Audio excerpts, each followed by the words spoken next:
एक रामचंद नामी आदमी जो कि लकड़ियाँ काटने का काम करता था, वो आज भी लकड़ियाँ काटने के लिए जंगल में जाता है, लेकिन उस बेचारे को लकड़ियाँ नहीं मिलती। वो लकड़ियाँ ढूंढते ढूंढते काफ़ी दूर चला जाता है, जंगल के उस कोने में जाता है जहाँ वो कभी भी नहीं गया होता। वो काफ़ी ढूंढता है, फिर उसे लकड़ियाँ मिल जाती हैं।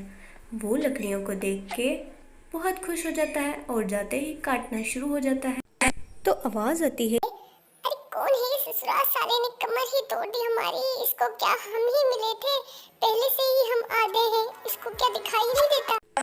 तो रामचंद फौरन से इधर उधर देखता है और घबरा जाता है कि न जाने ये किस चीज़ की आवाज़ आ रही है।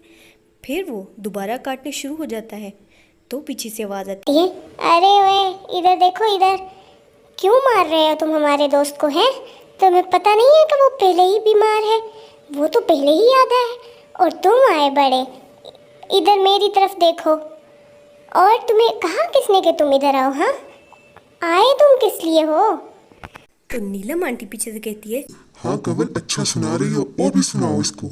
इनको हम जैसे ही छूते हैं ना, ये दिन ब दिन हमारे सर पे चढ़े आते हैं। हाँ नीलम आंटी, तुम कह तो सही रही हो, लेकिन शक्ल में तो ये शरीफ घर का लगता है।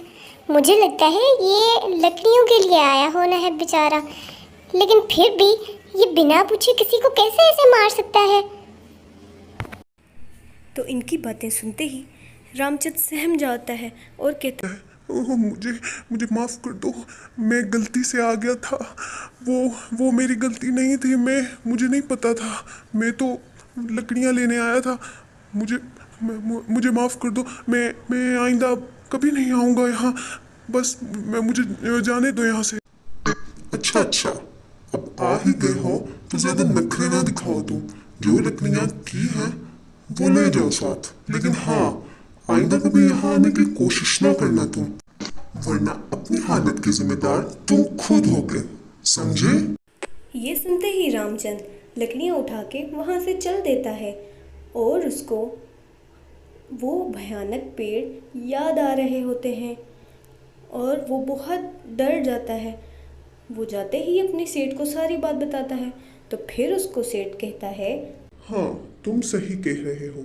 मेरी दादी माँ कहा करती थी कि इस जंगल में पेड़ों का बहुत बड़ा खानदान रहता है जो कि हम इंसानों की तरह है। वो बातें भी करते हैं और सोच समझ भी सकते हैं। तो आइंदा तुम वहाँ मत जाना। मेरी दादी कहती थी वो बहुत खौफनाक पेड़ हैं, तो मैं भी कभी वहाँ नहीं गया। तो आइंदा तुम भी वहाँ जाने से गुरेज करना।